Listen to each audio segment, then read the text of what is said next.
in the military. We all know today that the Air Force, the papers or the investigation of the Air Force has been made public. That of the Navy has been made public.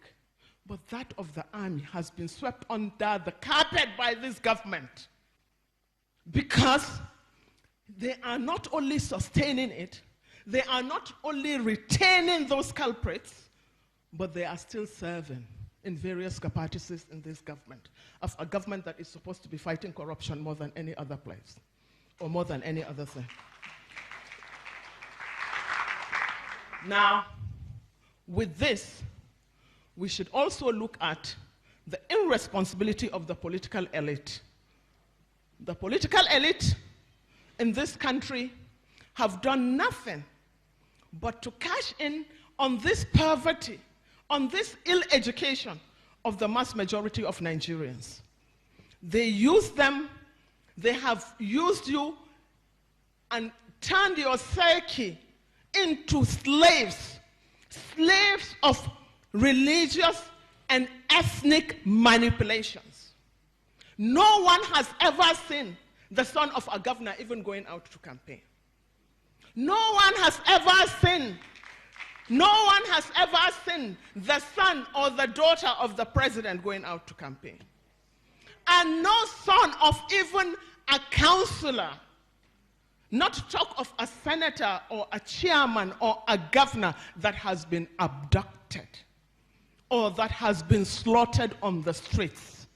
But the idiots that call themselves the masses allow themselves to be used through religion or ethnicity to divert attention, but to continue to make you into slaves that will be exploited again and again unending.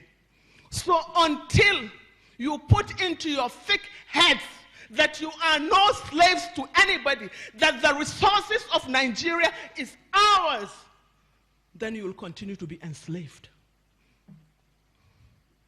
You will be where you are forever, starving. I have never seen the son of the imam being slaughtered or rioting. Neither have I ever seen the son of the pastor. I don't know the difference between a Christian child and a Muslim child.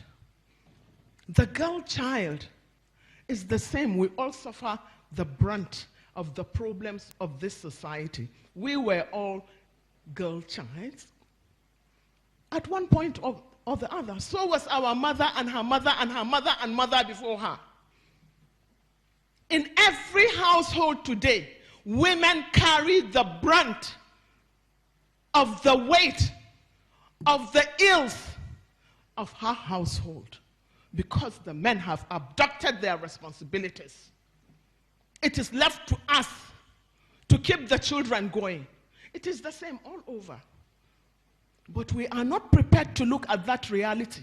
We are not prepared to challenge government to give us our rights. Nobody is doing us any favor.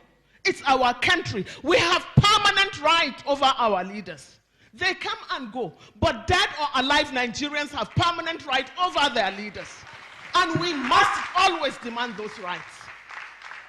So I'm not here, or nobody should tell me that I'm in opposition. No, I'm not in opposition.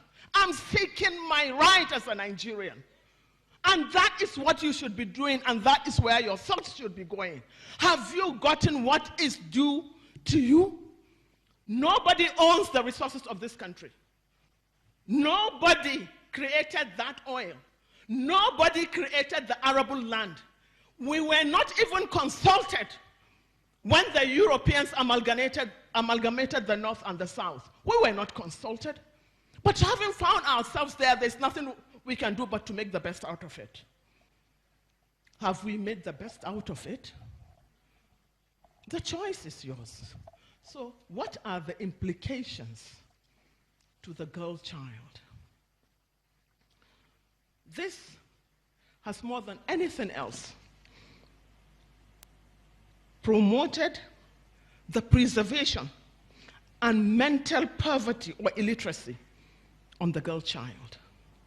This insecurity tends to preserve and sustain the tradition of transgeneral abject poverty and hopelessness from mother to children and to unborn children.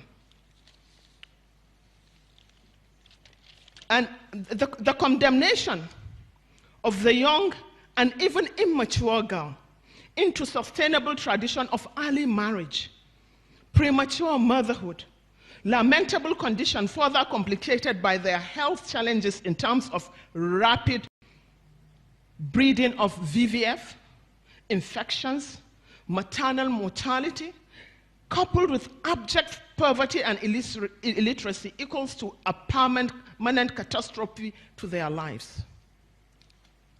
Ladies and gentlemen, we can go on and on. However, the crux of the matter is that we don't have a nation. As it is, we don't have a country. Because the primary responsibility of every government, that which gives legitimacy to any government, is to secure the territorial integrity of that nation and to provide security for lives and property and to give us an enabling environment to live and to sustain our lives without hindrance, without fear of being kidnapped or being killed or being assassinated.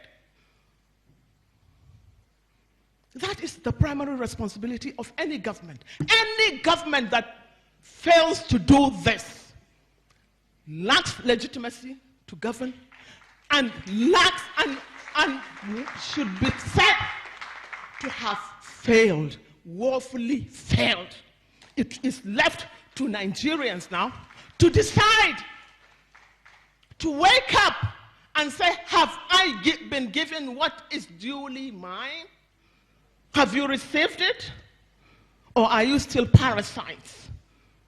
Are you still slaves in your mentalities? You have to be able to think. As for our military, we are demanding a thorough overhaul of this military. Anything short of this is a cahoot. Anything short of this is, to say the least, the government is a beneficiary. The people in government are benefiting. That is why they don't give a hoot that hundreds and thousands of our people are being killed every day. Our kids are being abducted. You have to understand that in Borno alone, between, I think it's, yeah, between 2013 and 2018, 1,400 schoolgirls, 1,400 schools were destroyed by Boko Haram. 1,400 schools. 2,000 teachers were killed. 1,000 school children were abducted between 2013 and 2018. So what is this telling you? All we hear of is Chibok, but they are only a fraction. They are only a fraction. And that is why we must go beyond the struggle for them to be back, the struggle for our country to be in peace, because we have everything that it takes to develop a country. And the government has everything that it takes to revive the Chad Basin. Yes, it is doable. It has been done in many countries. China had turned desert into forest. So even Saudi Arabia did it. Why can't Nigeria? For so long as you begin to say that it's a northern issue, you all are living in the north. This is north. It's not a northern issue. For so long as you see crime within the prism of tribe or religion, you are part and parcel of the problem. Because you are perpetuating it, you are not looking for solutions. And what does it matter? What does it matter to the victim? Does it make any difference to the victims of Mambila, Benue, or Zamfara, under which government they were killed? The dead is dead. The orphan is orphaned. Does it matter who made it happen or who allowed it to happen? So, ladies and gentlemen, I can't say much because I did not even prepare a paper. You have to forgive me. But we all have a responsibility, not only to ourselves, but to our children. Anybody, I have said, who sits on the fence without saying anything or doing anything is either a coward or a hypocrite, or both. So the choice is yours. I'm not a coward, I'm not a hypocrite. I'm a fighter. Fight along with us. For Chibok girls, we want freedom.